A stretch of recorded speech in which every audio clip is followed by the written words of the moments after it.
Je voudrais souhaiter la bienvenue à tout le monde ici à l'Église d'Israël à Chicago. Et bienvenue à tous ceux qui nous regardent sur Internet. Le nom de la leçon est « Priez toujours ». Nous allons donc simplement parcourir la Bible, et nous allons voir comment le Seigneur écoute ses serviteurs. Parce que beaucoup de gens prient, mais ils ne savent pas à qui ils prient.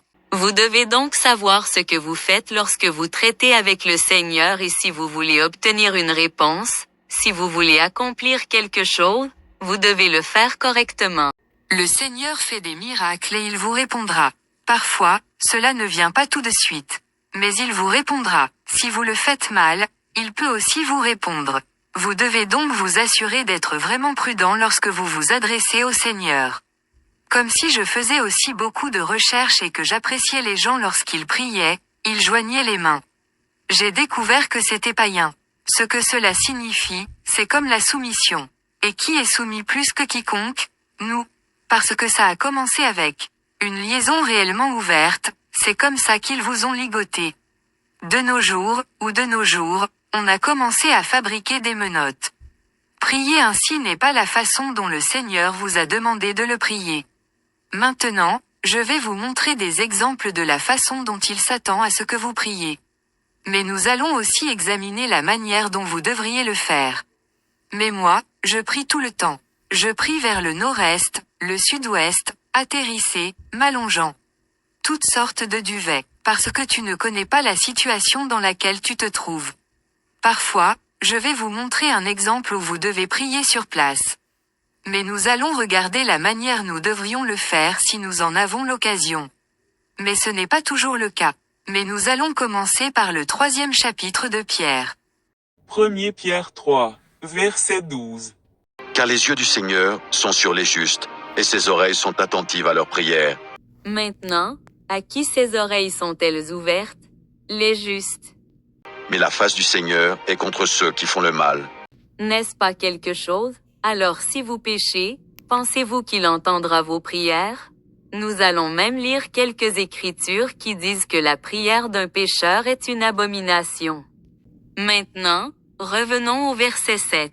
Marie, montrez à votre tour de la sagesse dans vos rapports avec vos femmes, comme avec un sexe plus faible.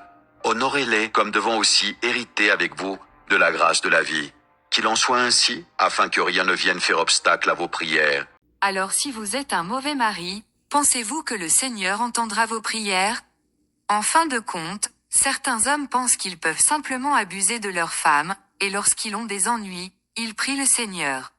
Il ne vous entendra pas, parce que vous devez prendre soin de toute votre maison. Ainsi, si vous les maltraitez ou faites de mauvaises choses, le Seigneur n'entendra pas vos prières. Ok, passons maintenant au Proverbe, le chapitre 28. Proverbe 28, et nous commencerons au verset 9. Si quelqu'un détourne l'oreille pour ne pas écouter la loi, sa prière même est une abomination.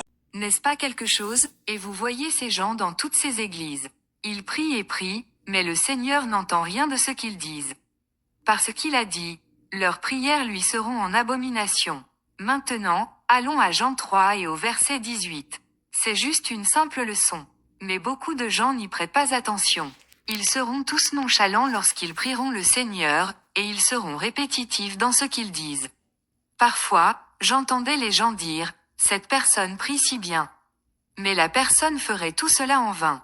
1 Jean 3 et verset 18. Allez-y. Petits enfants, n'aimons pas en parole et avec la langue, mais en action et avec vérité. Par là nous connaîtrons que nous sommes de la vérité, et nous rassurerons nos cœurs devant lui. Car si notre cœur nous condamne, Dieu est plus grand que notre cœur, et il connaît toutes choses. Bien-aimés, si notre cœur ne nous condamne pas, nous avons de l'assurance devant Dieu. Quoi que ce soit que nous demandions, nous le recevons de lui, parce que nous gardons ses commandements. N'est-ce pas quelque chose? Et c'est dans le Nouveau Testament. C'est dit. Qu'est-ce qu'on lui demande? Il va le faire, parce qu'on fait quoi? Nous respectons ses commandements. Ok, continuons. Et que nous faisons ce qui lui est agréable. Et c'est ici son commandement, que nous croyons au nom de son Fils Jésus-Christ et que nous nous aimions les uns les autres, selon le commandement qu'il nous a donné. Celui qui garde ses commandements demeure en Dieu, et Dieu en lui. Et nous connaissons qu'il demeure en nous, par l'Esprit qu'il nous a donné. Maintenant, qu'est-ce que l'esprit? Le mot. Si vous cherchez le Seigneur, vous devez d'abord observer ses commandements, puis lui adresser une demande. Ensuite, il entendra vos prières. Mais si vous êtes ici en train de commettre des péchés parce que certaines personnes pensent qu'elles peuvent simplement faire 40 Je vous salue Marie, alors elles sont de nouveau sur la bonne voie. C'est la meilleure religion pour un gangster. Les prostituées et toutes les autres, c'est la meilleure religion parce qu'elles peuvent simplement commettre des péchés, revenir et se confesser, puis redonner et pécher à nouveau. Le Seigneur n'opère pas ainsi. Maintenant, allons à Ésaïe 1 et au verset 15. Ésaïe 1 sur 15-20. Quand vous étendez vos mains, je détourne de vous mes yeux. Quand vous multipliez les prières, je n'écoute pas. Vos mains sont pleines de sang. N'est-ce pas quelque chose? Vous pouvez crier de haut en bas, et même tenir vos mains comme vous le souhaitez. Il se peut que vous ayez l'impression de faire quelque chose en priant le Seigneur, surtout si vous le faites en public. Il a dit qu'il ne vous entendrait pas parce que vos mains sont pleines de sang. Ok, allons-y. Lavez-vous, purifiez-vous, ôtez de devant mes yeux la méchanceté de vos actions.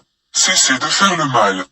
Apprenez à faire le bien, recherchez la justice, protégez l'opprimé, faites droit à l'orphelin, défendez la veuve. Venez et plaidons, dit l'Éternel, si vos péchés sont comme le cramoisi, ils deviendront blancs comme la neige, s'ils sont rouges comme la pourpre, ils deviendront comme la laine.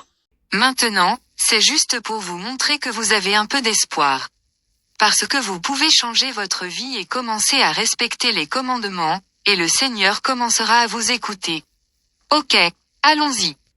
Si vous avez de la bonne volonté et si vous êtes docile, vous mangerez les meilleures productions du pays. Mais si vous résistez et si vous êtes rebelle, vous serez dévorés par le glaive, car la bouche de l'Éternel a parlé. N'est-ce pas quelque chose, si vous êtes avec des gens et qu'ils ont toujours des problèmes et que beaucoup de choses leur arrivent tout le temps? Devinez pourquoi? Parce qu'ils ne respectent pas ses commandements. Le Seigneur n'entend pas leurs prières. Ils vont à l'église tous les dimanches. Ne le manquez jamais, et j'entends ça tout le temps. Vous voyez, je regarde beaucoup d'émissions sur la résolution de crimes. Ceux où la personne a déjà été tuée. Et j'entendrai, c'était un homme si bon, il allait à l'église tous les dimanches. Eh bien, maintenant il est dans un cercueil. C'est aussi simple que cela. Le Seigneur collectera. Passons maintenant à Proverbe 15, verset 8. Mes excuses. Je voulais dire Isaïe 59 à partir du verset 1. Non, la main de l'Éternel n'est pas trop courte pour sauver, ni son oreille trop dure pour entendre. Mais ce sont vos crimes qui mettent une séparation entre vous et votre Dieu. Ce sont vos péchés qui vous cachent sa face et l'empêchent de vous écouter. N'est-ce pas quelque chose? Parce que certains diraient, j'ai peut-être un peu reculé et j'ai eu quelques problèmes. Voulez-vous savoir pourquoi vous avez eu ces problèmes? Parce que vous ne respectez pas la loi. Le Seigneur ne vous fera pas de mal à moins que vous ne fassiez quelque chose de mal. Surtout si vous saviez mieux et que vous vous détournez du Seigneur. Ok, passons maintenant à Proverbe 15 et au verset 8. Le sacrifice des méchants est en horreur à l'Éternel. Maintenant, parce qu'on ne sacrifie plus d'animaux. Maintenant, vos prières sont votre sacrifice. Cela revient donc à dire que les prières des pécheurs sont une abomination aux yeux du Seigneur. Mais allez-y. Mais la prière des hommes droits lui est agréable. Maintenant, passez au verset 29. L'Éternel s'éloigne des méchants, mais il écoute la prière des justes. Combien de fois allons-nous entendre ça? Et qu'est-ce qui est juste? Gardez les commandements. Maintenant, allons à 1 Corinthiens 11 et commençons au verset 3. 1 Corinthiens 11 sur 3-10. Je veux cependant que vous sachiez que Christ est le chef de tout homme, que l'homme est le chef de la femme, et que Dieu est le chef de Christ. Tout homme qui prie ou qui prophétise, la tête couverte, déshonore son chef. Maintenant, vous avez beaucoup de ces frères hébreux qui portent toutes ces sortes de chapeaux. Toutes ces tenues et toutes ces épaulettes et tout ça. Il est dit que s'ils prient ou prophétisent la tête couverte, leur tête est déshonorée. C'est pourquoi, lorsque nous commençons ici, dans notre congrégation, nous disons aux frères de retirer leur chapeau. Mais allons-y. Toute femme, au contraire, qui prie ou qui prophétise, la tête non voilée, déshonore son chef. C'est comme si elle était rasée. Alors maintenant, je vais vous montrer un exemple de ça parce qu'ils vous diront une fois, on a fini, en lisant cette partie, ils vous diront ça. Mes cheveux sont ma couverture. Mais nous allons découvrir si c'est vrai ou pas. Poursuivre. Car si une femme n'est pas voilée, qu'elle se coupe aussi les cheveux. Ou, s'il est honteux pour une femme d'avoir les cheveux coupés ou d'être rasée, qu'elle se voile. Maintenant, nous savons également que certaines femmes ont des problèmes de santé qui les obligent à être chauves. Mais elle doit toujours se couvrir la tête. Je me souviens d'une fois où une dame est entrée ici et a dit « Eh bien, j'ai une perruque sur la tête. » Je lui ai dit « Cela ne compte pas, parce que les gens ne savent pas si vous portez une perruque ou non. Alors couvre-toi quand même la tête, parce que sinon, vous aurez l'impression d'avoir la tête découverte. Donc, vous devez couvrir cette perruque. Mais allons-y. » L'homme ne doit pas se couvrir la tête, puisqu'il est l'image et la gloire de Dieu, tandis que la femme est la gloire de l'homme. En effet, l'homme n'a pas été tiré de la femme, mais la femme a été tirée de l'homme. Et l'homme n'a pas été créé à cause de la femme, mais la femme a été créée à cause de l'homme. C'est pourquoi la femme, à cause des anges, doit avoir sur la tête une marque de l'autorité dont elle dépend. Maintenant, nous allons vous montrer pourquoi il a dit « à cause des anges ». Parce qu'il faut avoir le pouvoir sur la tête. Ok, passons au verset 13. 1 Corinthiens 11 sur 13-16. Jugez-en vous-même, est-il convenable qu'une femme prie Dieu sans être voilée? La nature elle-même ne vous enseigne-t-elle pas que c'est une honte pour l'homme de porter de cheveux longs? Par exemple, à mon époque, nous avions des cheveux traités. Il faut être majeur pour comprendre ce que cela signifie. Certains d'entre vous ne le savent peut-être pas. Mais nous avions l'habitude de lisser nos cheveux et d'essayer de les rendre longs et soyeux comme les blancs. J'ai des histoires à ce sujet. Mais ensuite, cela vous fait ressembler à une femme lorsque les gens vous voient derrière. Quand j'ai rencontré ma femme, elle portait une casquette d'homme. Je lui ai dit, « Bébé, tu ne peux pas faire ça, parce qu'ils vont penser que je marche avec un homme. Vous devez laisser apparaître vos cheveux ou porter un foulard, mais ne vous promenez pas avec une casquette de baseball en ayant l'air brutal. » Une fois, elle et moi sommes allés dans une boîte de nuit, et je pense que cette nuit-là, c'était peut-être une soirée gay. Alors je t'ai dit qu'elle devait laisser apparaître ses cheveux parce que je veux qu'il sache que je suis ici avec une femme. Je ne veux pas qu'il m'arrive quelque chose de grave.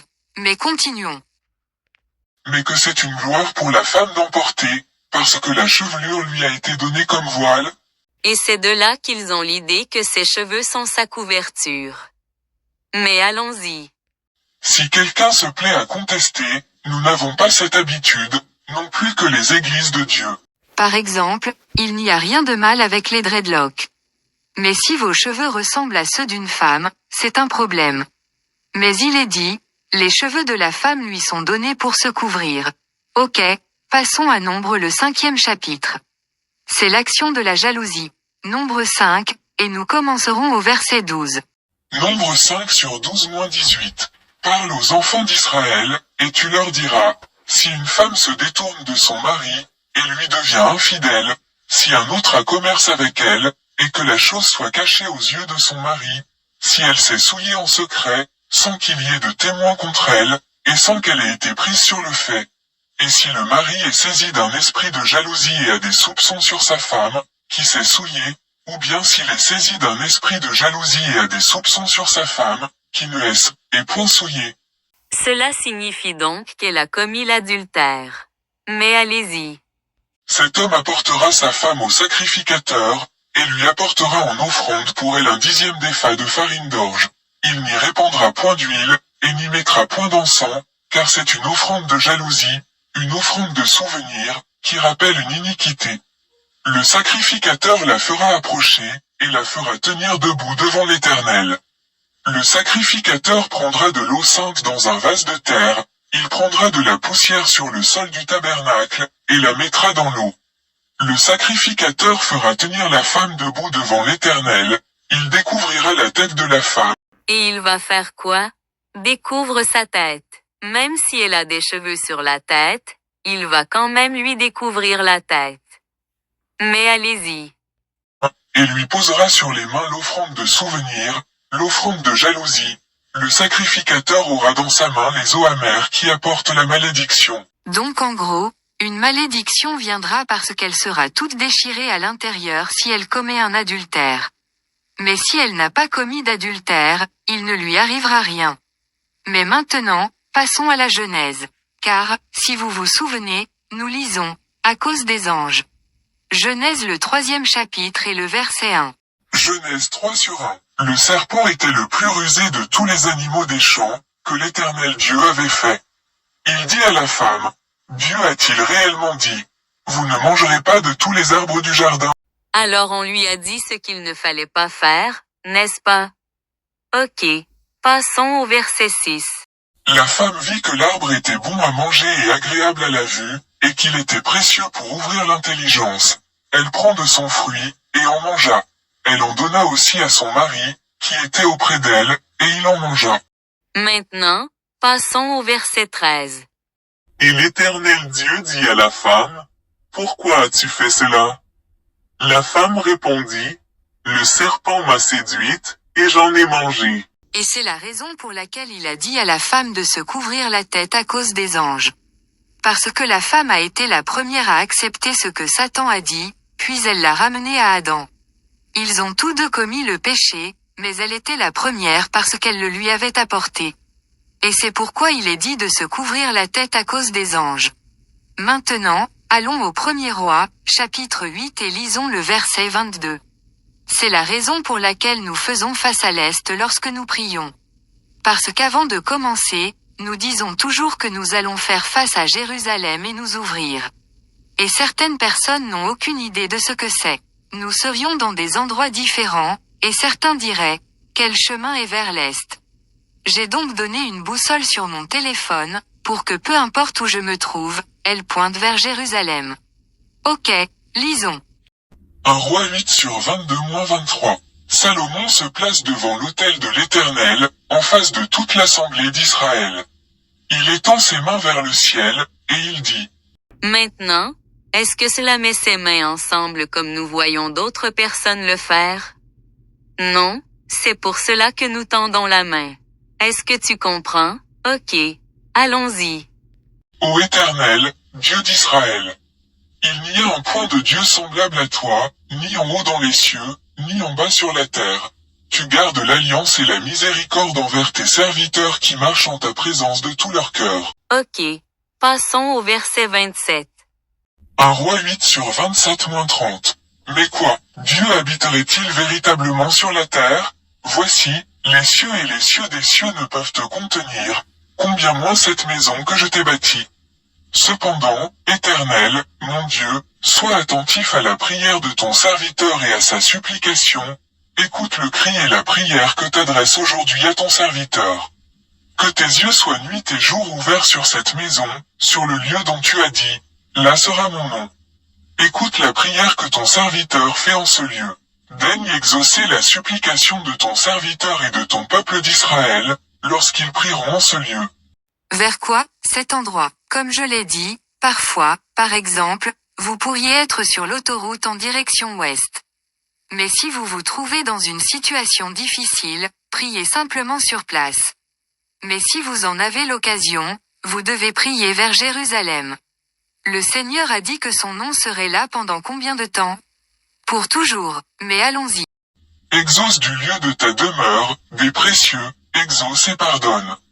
N'est-ce pas quelque chose? Parce que je vous le dis, si vous avez fait quelque chose de mal, vous feriez mieux de vous tourner vers l'Est et de prier très vite. Parce que vous voulez que cette prière soit entendue.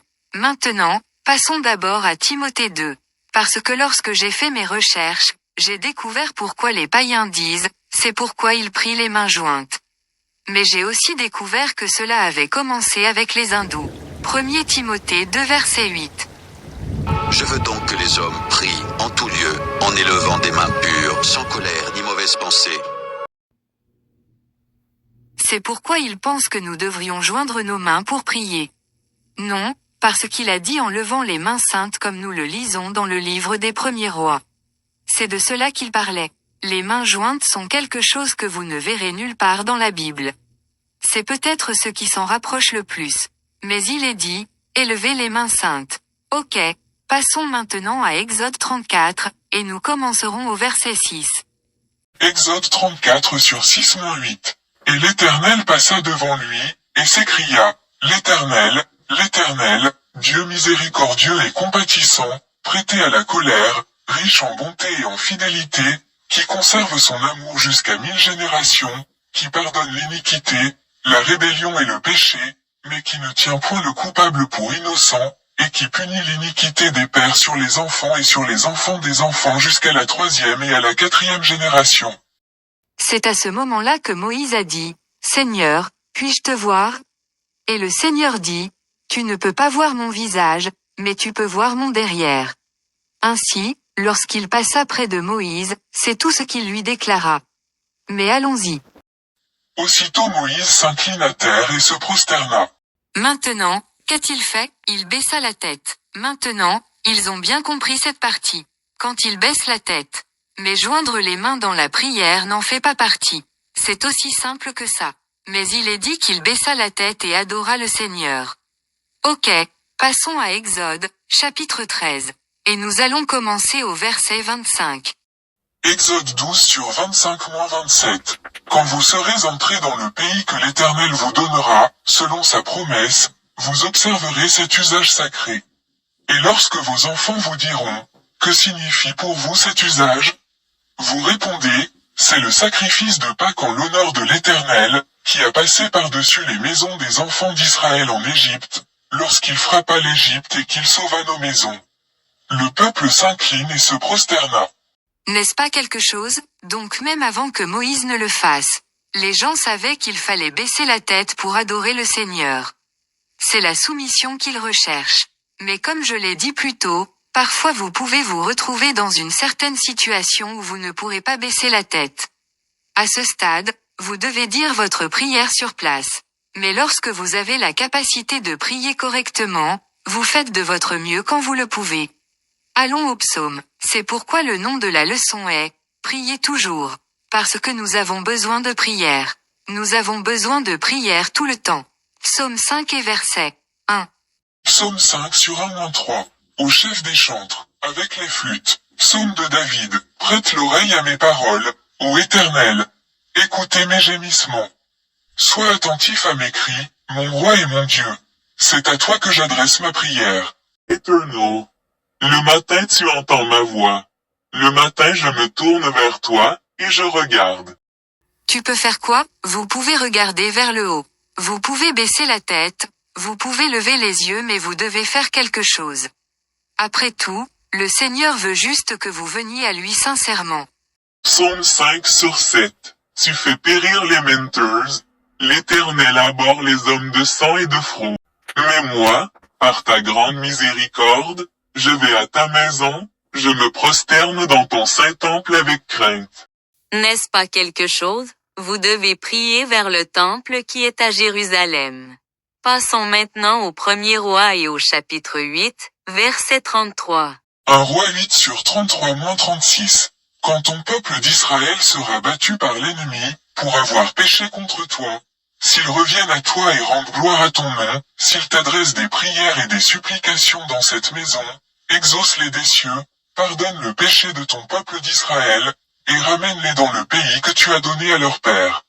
N'est-ce pas quelque chose? Si le monde entier faisait cela en même temps, ne serait-ce pas quelque chose de spécial?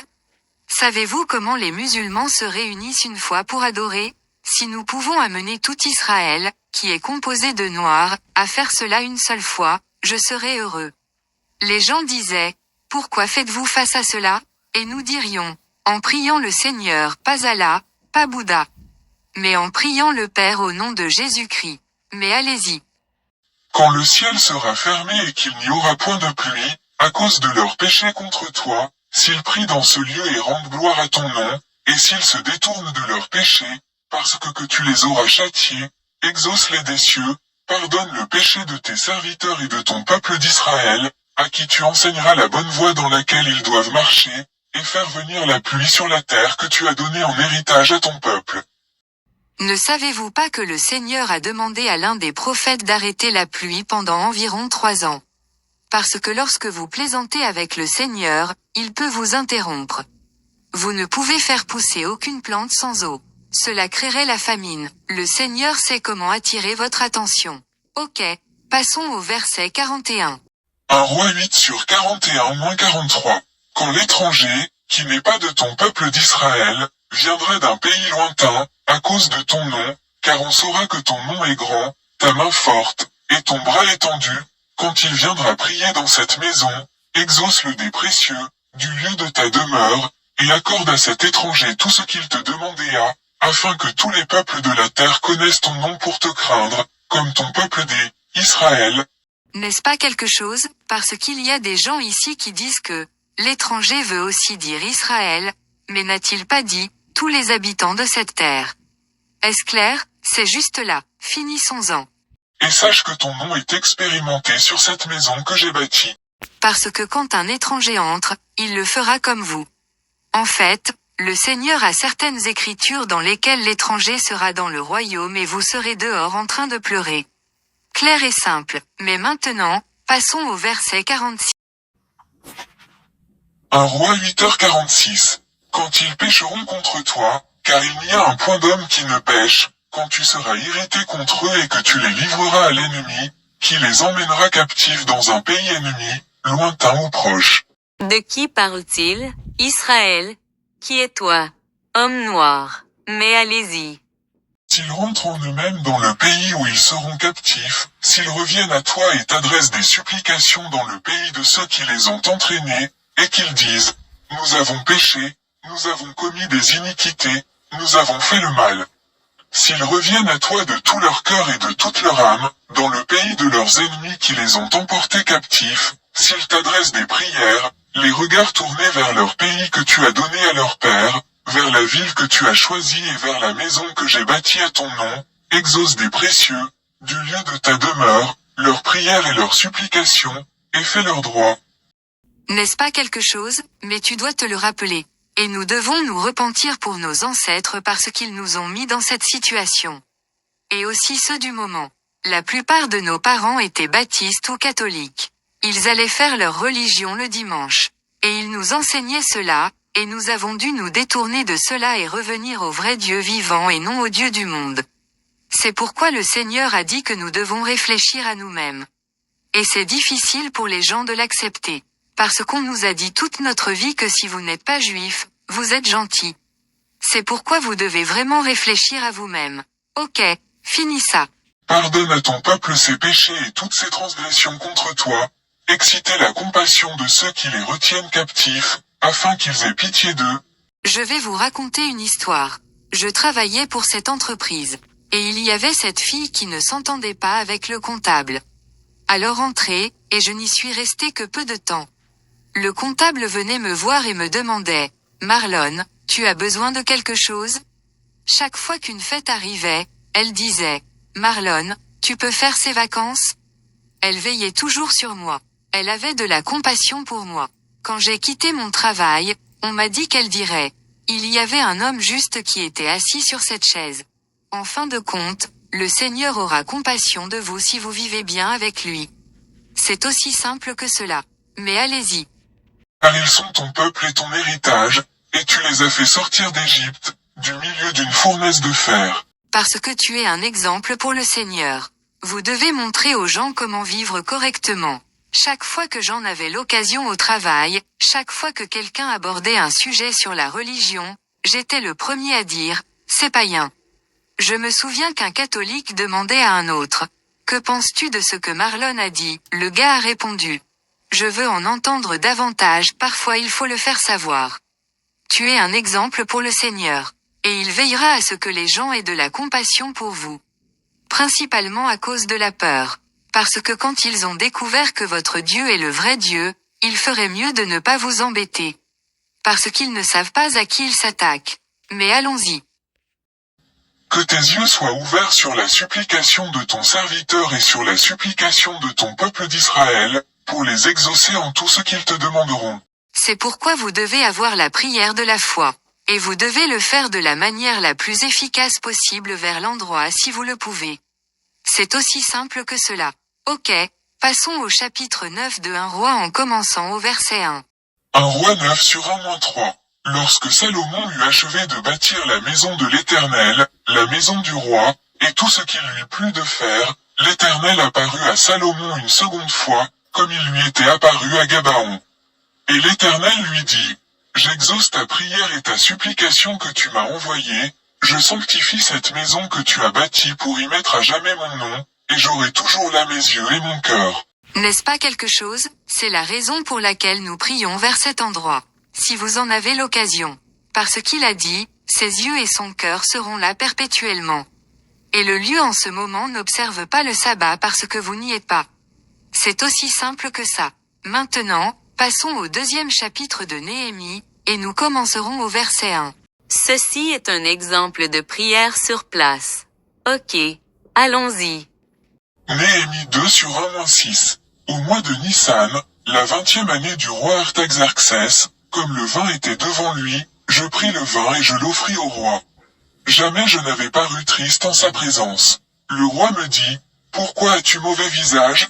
Tu n'es pourtant pas malade, ce ne peut être qu'un chagrin de cœur. Je fus saisi d'une grande crainte. Mais le roi avait compassion de lui. Il dit, tu es triste pour une raison quelconque. Qu'est-ce qui ne va pas, Néhémie? Ok, allons-y. Et je répondis au roi, que le roi vive éternellement. Comment n'aurais-je pas mauvais visage, lorsque la ville où sont les sépulcres de mes pères est détruite et que ses portes sont consommées par le feu? Et le roi me dit, que demandes-tu? Je priais le Dieu des cieux. Sur place. Il pria sur place pour pouvoir répondre correctement au roi. Il a dit tout de suite qu'il avait prié le Dieu du ciel. Continuons. Et je répondis au roi, si le roi le trouve bon, et si ton serviteur lui est agréable, envoie-moi en Juda, vers la ville des sépulcres de mes pères, pour que je la rebâtisse. Le roi, auprès duquel la reine était assise, me dit alors, combien ton voyage durera-t-il, et quand seras-tu de retour? Il plut au roi de me laisser partir, et je lui fixe un temps. N'est-ce pas quelque chose, car il faudrait du temps pour reconstruire Jérusalem. Alors ils lui dirent, tu ferais mieux de revenir, Néhémie. Je te laisserai partir, mais tu ferais mieux de revenir. Mais il a prié sur place. Parfois, vous pouvez vous trouver dans certaines situations et vous devez simplement faire ce que vous avez à faire. Maintenant, allons à Matthieu, le 6e chapitre, commençant au verset 5. Et cela sort tout droit de la bouche du Seigneur. Lorsque vous priez, ne soyez pas comme les hypocrites, qui aiment à prier debout dans les synagogues et au coin des rues, pour être vus des hommes. Je vous le dis en vérité, ils reçoivent leur récompense. N'est-ce pas quelque chose, et je les ai vus au coin des rues. Ils auraient leur petit microphone. Je suis désolé pour les enfants qui sont avec eux. Seigneur, aie pitié, parce que leurs parents sont perdus. Mais allons-y. Mais quand tu pries, entre dans ta chambre, ferme ta porte, et prie ton Père qui est là dans le lieu secret. Et ton Père qui voit dans le secret te le rendra. Alors maintenant, où êtes-vous censé prier? Dans un lieu privé. Mais vous voyez tous ces gens qui veulent prier en public. Le seul moment où nous prions en public, c'est lorsque nous bénissons la nourriture ou lorsque nous ouvrons notre sermon. Mais c'est tout, car c'est ainsi que Salomon l'a fait lorsqu'il a consacré le temple. Pour s'assurer que tout le monde sache qu'il craignait le Seigneur, et il voulait s'assurer de le faire de la meilleure façon possible. Et le Seigneur dit, « J'entendrai votre prière. » Donc, si vous vous repentez, le Seigneur a dit qu'il entendra également votre prière. En priant, ne multipliez pas de vaines paroles. Nous devrions souligner celui-là, parce qu'ils sont vains dans leur prière, disant toujours « Amen, Amen, Amen », plusieurs fois, tout un tas de répétitions. Parlez simplement normalement. Le Seigneur dit probablement « Combien de fois vas-tu le dire ?» N'utilisez pas de vaines répétitions. Mais allons-y. Comme les païens qui s'imaginent qu'à force de paroles ils seront exaucés. Ne leur ressemblez pas, car votre Père sait de quoi vous avez besoin, avant que vous le lui demandiez. N'est-ce pas quelque chose? Parfois, quand j'avais fini de prier, je me disais « Oh, j'ai oublié de prier pour ça. » Mais il le sait parce que c'est dans mon esprit. Il sait ce dont vous avez besoin avant même que vous le demandiez. C'est un vrai Dieu. Voici donc comment vous devez prier. Notre Père qui es aux cieux, Notre Père, qui est aux cieux, que ton nom soit sanctifié, que ton nom soit sanctifié, que ton règne vienne, que ton règne vienne, que ta volonté soit faite sur la terre comme au ciel. que ta volonté soit faite, sur la terre, comme au ciel. Maintenant, lorsque nous terminons notre sermon, c'est toujours par cette prière. Parfois les gens oublient de dire leur prière quotidienne. Je dis cela tous les jours. Parce que cela couvre beaucoup de choses, c'est une leçon en soi. C'est la prière du Seigneur. Donne-nous aujourd'hui notre pain quotidien. Donne-nous, aujourd'hui, notre pain. Pardonne-nous nos offenses, comme nous aussi nous pardonnons à ceux qui nous ont offensés. Nos offenses, comme nous pardonnons aussi à ceux qui nous ont offensés. Ne nous induis pas en tentation, mais délivre-nous du malin. Mais délivre-nous du malin.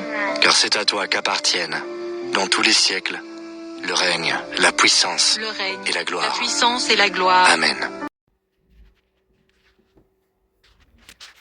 Après avoir dit cela, vous pouvez simplement vous lever et commencer votre journée. Parce que tout est couvert dans cette prière. Vous la nourriture, couverte. Vous avez votre protection, couverte. Et vous avez votre respect couvert. Vous avez même obtenu votre soumission, couverte. La liste est plus longue que cela. Quand je fais habituellement cette leçon, cela peut prendre jusqu'à 2 heures. Juste pour bien comprendre la prière du Notre Père. Parce que quand il dit, que ton règne vienne, c'est une leçon. Quand il dit, délivrez-nous du mal, c'est une autre leçon. C'est beaucoup de choses abordées dans cette seule prière. Revenons à Jean 15, verset 16. Ce n'est pas vous qui m'avez choisi, mais moi. Je vous ai choisi, et je vous ai établi, afin que vous alliez, et que vous portiez du fruit, et que votre fruit demeure, afin que ce que vous demanderez au Père en mon nom, il vous le donne.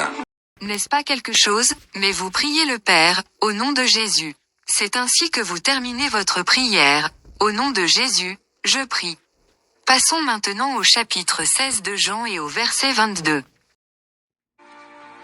Vous donc aussi, vous êtes maintenant dans la tristesse, mais je vous reverrai, et votre cœur se réjouira, et nul ne vous ravira votre joie.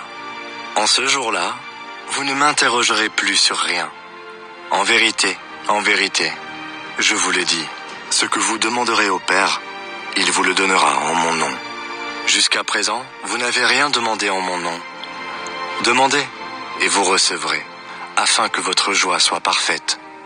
Je vous ai dit ces choses en parabole. L'heure vient où je ne vous parlerai plus en parabole, mais où je vous parlerai ouvertement du Père. En ce jour, vous demanderez en mon nom, et je ne vous dis pas que je prierai le Père pour vous, car le Père lui-même vous aime, parce que vous m'avez aimé, et que vous avez cru que je suis sorti de Dieu. N'est-ce pas quelque chose? C'est comme si quelqu'un venait me demander quelque chose, et je lui dirais, as-tu vérifié auprès de Darrell, mon neveu? C'est ce que dit le Père. Vérifiez d'abord auprès de mon fils. C'est tout ce qu'il dit. Il ferait mieux que son nom soit là. Revenons à Luc 11 et au verset 9. Et moi je vous dis, demandez, et l'on vous donnera. Cherchez, et vous trouverez. Frappez, et l'on vous ouvrira. Car quiconque demande, reçoit. Celui qui cherche, trouve. Et l'on ouvre à celui qui frappe. Quel est parmi vous le père qui donnera une pierre à son fils s'il lui demande du pain? Ou s'il demande un poisson, lui donnera-t-il un serpent au lieu d'un poisson? Ou s'il demande un œuf, lui donnera-t-il un scorpion? Si donc, méchants comme vous l'êtes, vous savez donner de bonnes choses à vos enfants, à combien plus forte raison le Père Céleste donnera-t-il le Saint-Esprit à ceux qui le lui demandent? N'est-ce pas quelque chose? Il vous suffit d'être juste lorsque vous priez. Vous ne pouvez pas prier avec un cœur mauvais. Ok. Passons à Luc 18 et au verset 1. Luc 18. Jésus leur adressa une parabole pour montrer qu'il faut toujours prier et ne point se relâcher. Il dit: Il y avait dans une ville un juge qui ne craignait point Dieu et qui n'avait d'égard pour personne. Il y avait aussi dans cette ville une veuve qui venait lui dire: Fais-moi justice de ma partie adverse. Pendant longtemps, il refusa. Mais ensuite il dit en lui-même, « Quoique je ne craigne point Dieu, et que je n'ai d'égard pour personne, néanmoins, parce que cette veuve m'importune, je lui ferai justice. » Alors ce type a dit, j'en ai marre que cette femme me le demande encore et encore. Parfois, vous devez demander au Seigneur encore et encore, mais vous ne le faites pas en une seule prière. Ce serait une vaine répétition. Vous devriez donc y aller quelques jours, puis revenir et demander à nouveau au Seigneur. Jusqu'à ce que votre situation soit réglée. Afin qu'elle ne vienne pas sans cesse me rompre la tête. Le Seigneur ajouta, Entendez ce que dit le juge inique. Et Dieu ne fera-t-il pas justice à ses élus, qui crient à lui, jour et nuit? Et tardera-t-il à leur égard? Je vous le dis, il leur fera promptement justice. Mais, quand le Fils de l'homme viendra, trouvera-t-il la foi sur la terre? Et c'est la question. Quels seront ceux qu'il vengera?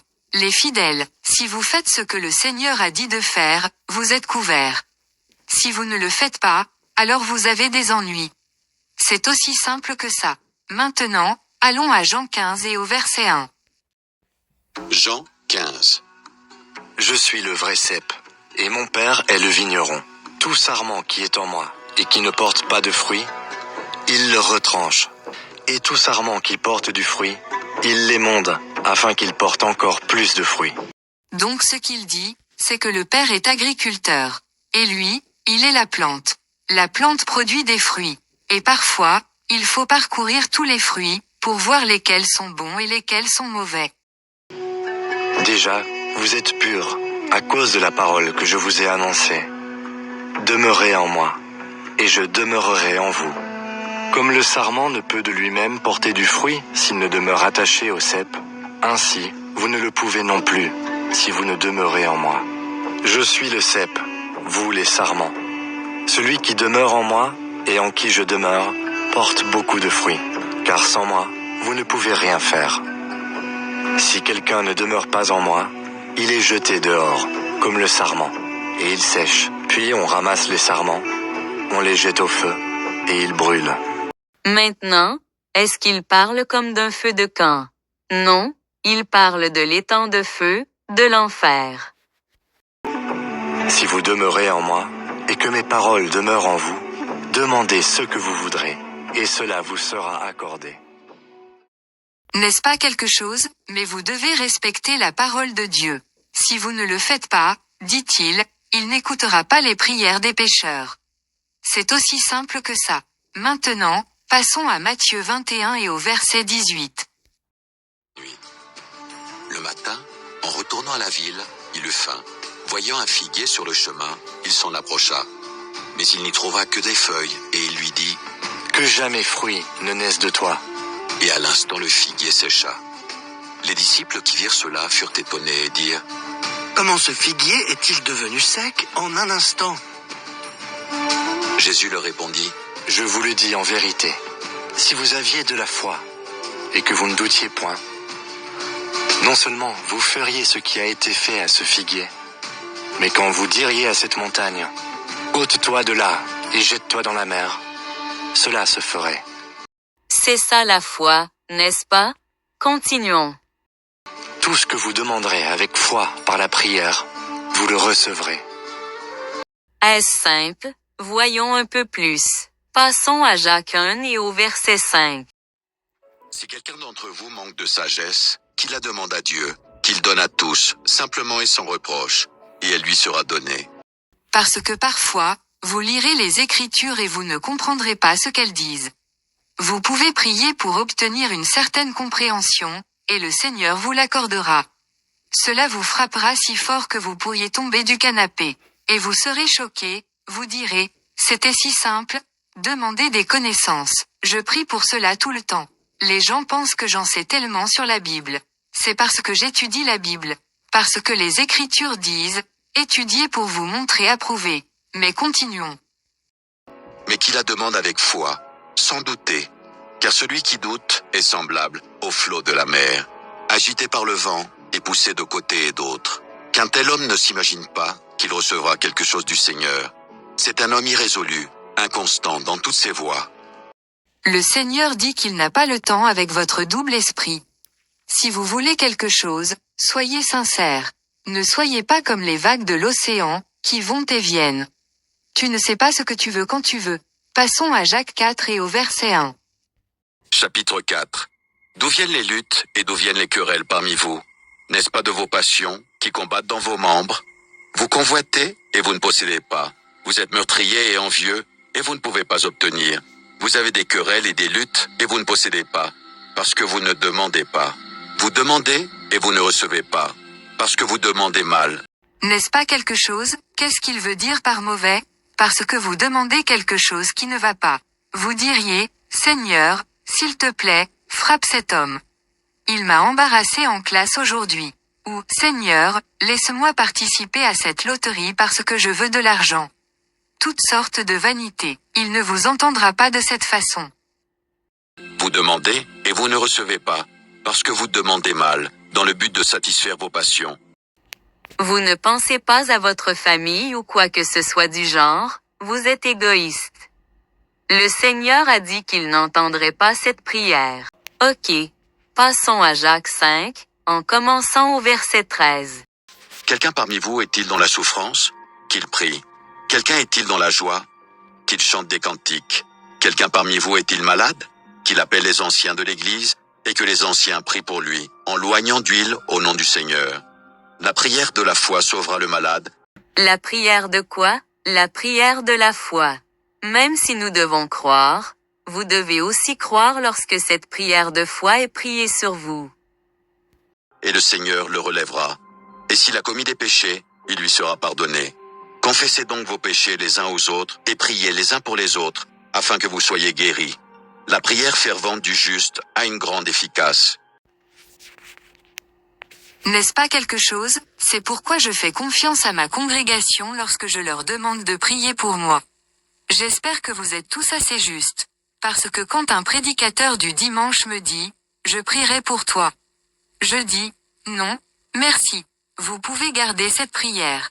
J'ai une congrégation et je vais leur demander. J'ai plus de chance avec eux que si vous priez pour moi. Toute grêle peut se déchaîner. Revenons à 1 Jean, chapitre 5. Je vous écris ces choses, afin que vous sachiez que vous avez la vie éternelle, vous qui croyez au nom du Fils de Dieu. Nous avons auprès de lui cette assurance que si nous demandons quelque chose selon sa volonté, il nous écoute. Et si nous savons qu'il nous écoute, quelque chose que nous demandions, nous savons que nous possédons la chose que nous lui avons demandée. Si quelqu'un voit son frère commettre un péché qui ne mène point à la mort, qu'il prie, et Dieu donnera la vie à ce frère. Il la donnera à ceux qui commettent un péché qui ne mène point à la mort. Il y a un péché qui mène à la mort. Ce n'est pas pour ce péché que je dis de prier. N'est-ce pas quelque chose? Donc, par exemple, si quelqu'un est homosexuel, c'est un péché mortel. Vous pouvez dire, Seigneur, s'il te plaît, aide cette personne. Mais c'est aussi loin que vous puissiez aller. Parce que selon la volonté de Dieu, ils sont censés être morts. Je dis tout le temps aux gens que si vous avez un péché pouvant entraîner la mort, je ne peux pas vous aider. Il suffit d'espérer que peut-être si vous leur montrez quelques passages de la Bible, ils changeront leur vie. Ok, passons à l'acte 3. Acte des apôtres 3. Pierre et Jean montaient ensemble au temple, à l'heure de la prière. C'était la 9e heure. Il y avait un homme boiteux de naissance, qu'on portait et qu'on plaçait tous les jours à la porte du temple, appelé la Belle, pour qu'il demandât l'aumône à ceux qui entraient dans le temple. C'est donc juste un gars handicapé qui était assis à l'extérieur du temple et demandait de l'argent. Il est handicapé depuis qu'il est dans le ventre de sa mère. Par conséquent, il n'a jamais marché. Continuons à lire. Cet homme, voyant Pierre et Jean qui allaient y entrer, leur demanda l'aumône. Pierre, de même que Jean, fixa les yeux sur lui et dit « Regarde-nous !» Et il les regardait attentivement, s'attendant à recevoir d'eux quelque chose. Alors Pierre lui dit « Je n'ai ni argent, ni or, mais ce que j'ai, je te le donne. » Attends une minute. Tu veux me dire que les disciples du Seigneur n'avaient pas d'argent? Ils n'avaient pas cette doctrine de la prospérité? Ils n'avaient pas les richesses? Il dit, je n'ai ni argent ni or. Mais je vous donnerai ce que j'ai. Continuons à lire. Au nom de Jésus-Christ de Nazareth, lève-toi et marche. Et le prenant par la main droite, il le fit lever. Au même instant, ses pieds et ses chevilles devinrent fermes. D'un saut, il fut debout et il se mit à marcher. Il entra avec eux dans le temple, marchant, sautant et louant Dieu. Avez-vous déjà vu le film Avatar? Il n'avait pas de jambes, mais dès qu'il les avait, il courait partout. C'est probablement comme ça que ce type a fait. Parce qu'il ne savait pas ce que ça faisait de marcher. Mais continuons à lire. Tout le monde le vit marchant et louant Dieu.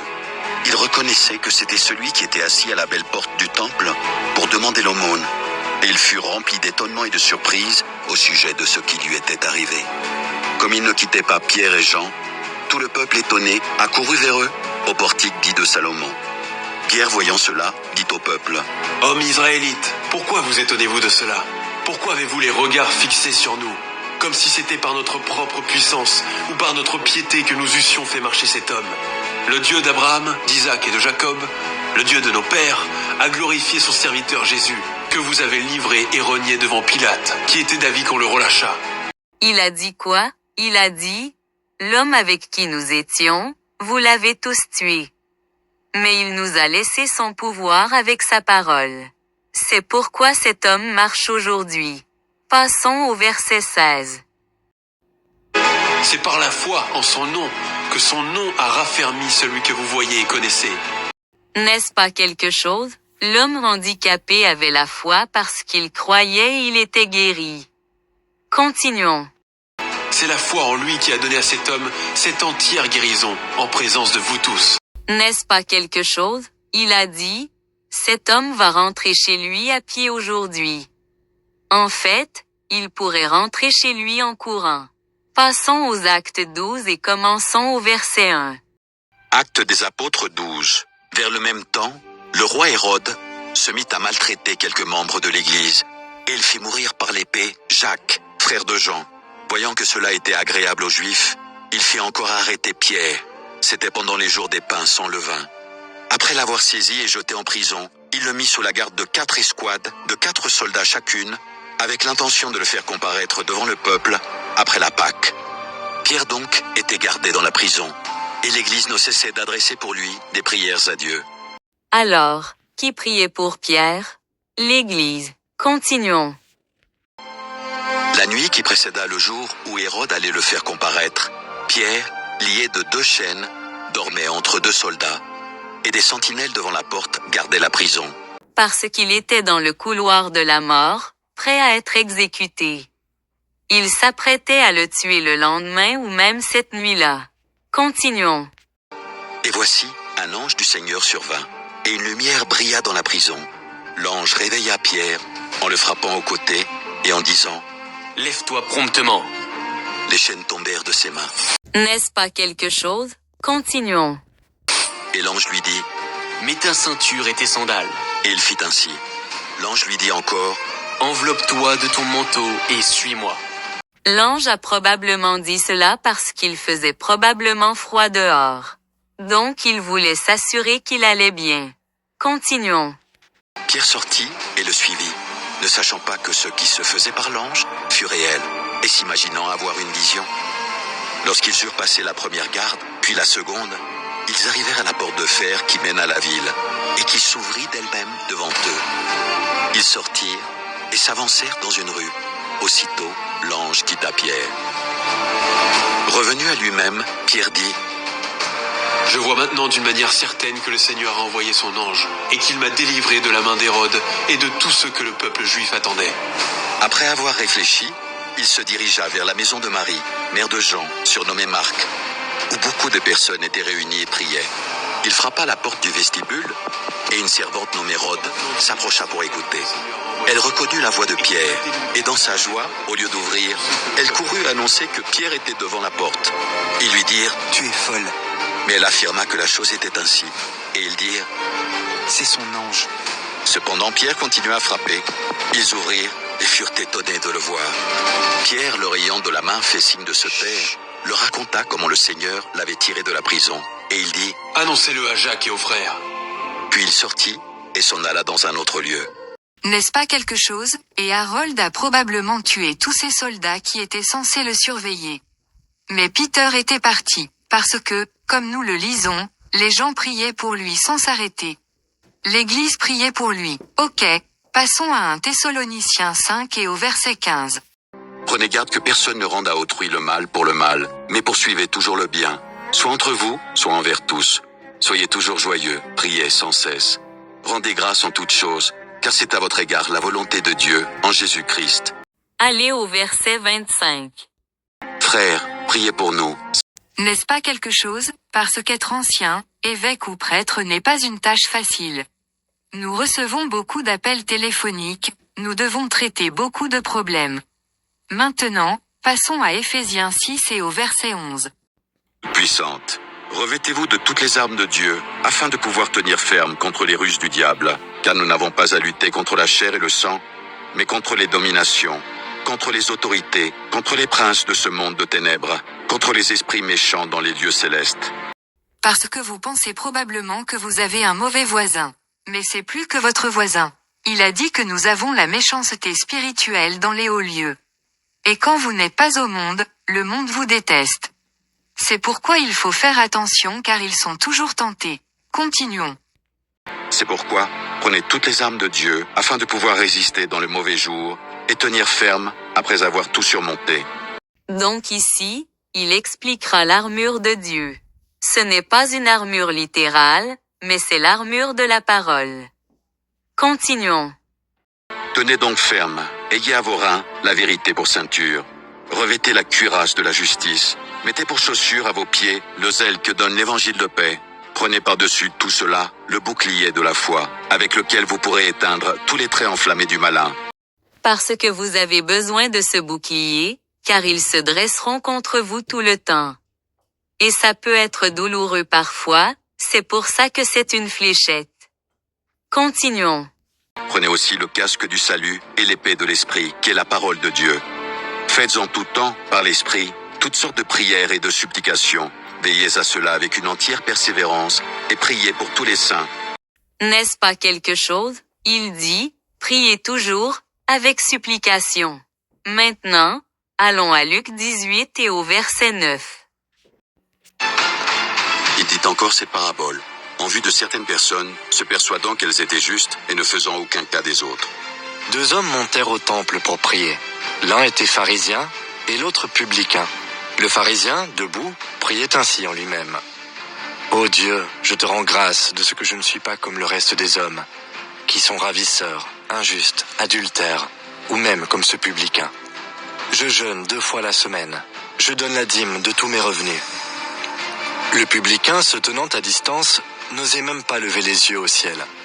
Mais il se frappait la poitrine en disant « Ô Dieu, sois apaisé envers moi qui suis un pécheur. » Je vous le dis, celui-ci descendit dans sa maison justifié plutôt que l'autre. Car quiconque s'élève sera abaissé, et celui qui s'abaisse sera élevé. À qui appartient la prière, pensez-vous qu'il entendra? L'humble, car rappelez-vous les 7 péchés capitaux, et l'un d'eux que le Seigneur déteste est l'orgueil.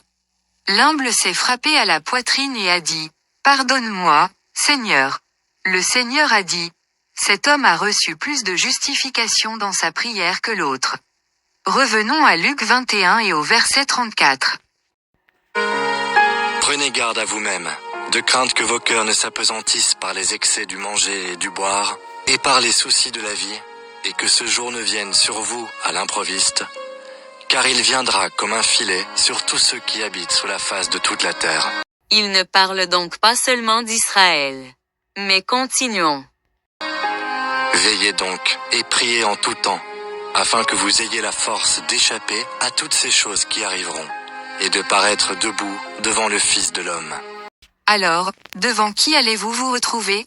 Le Fils de l'homme, le Seigneur. Alors priez pour que vous fassiez les choses correctement. Priez toujours parce que nous cherchons toujours de l'aide. Seigneur, conduis-moi par ici, dis-moi ce que je dois faire pour que je puisse le faire correctement. C'est pourquoi il a dit de toujours prier. Et le nom de cette leçon s'appelle « Priez toujours ». Ne dites pas « Je vais prier le mois prochain » ou « Je vais prier la semaine prochaine ». Vous priez autant que vous le pouvez, avec supplication. C'est donc la fin de cette leçon, j'espère que quelqu'un a compris, et je vous remercie pour votre temps. Sons of Jacob, descendant of Isaac, do not be afraid, they wanna break us. But we are the chosen, so let's change our ways so our Lord can save us. Like he done in the past, and I look forward to that. Yeah, we're sons of Jacob. This is all a prophecy. The educational system like to teach that black history began not slavery.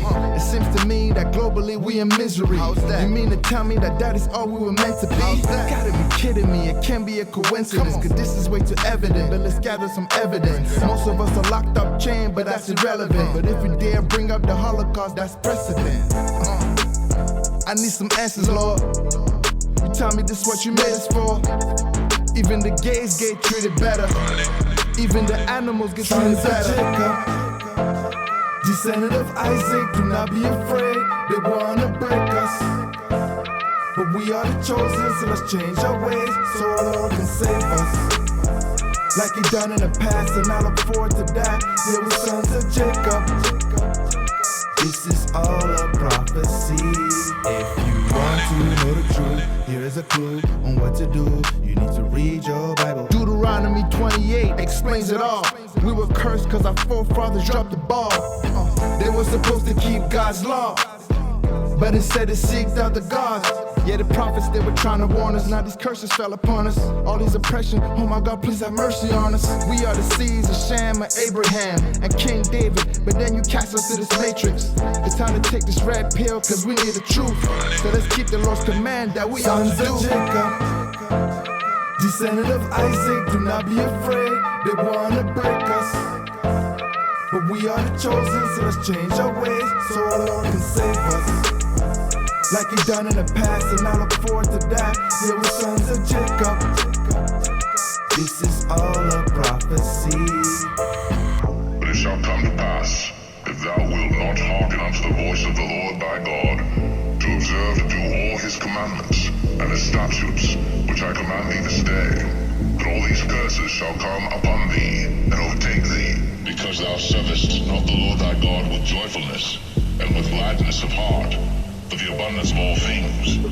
Therefore shalt thou serve thine enemies which the Lord shall send against thee, in hunger, and in thirst, and in nakedness, and in want of all things. And he shall put a yoke of iron upon thy neck, until he have destroyed thee. The Lord shall bring a nation against thee from far, from the end of the earth, as swift as the eagle flieth, a nation whose tongue thou shalt not understand.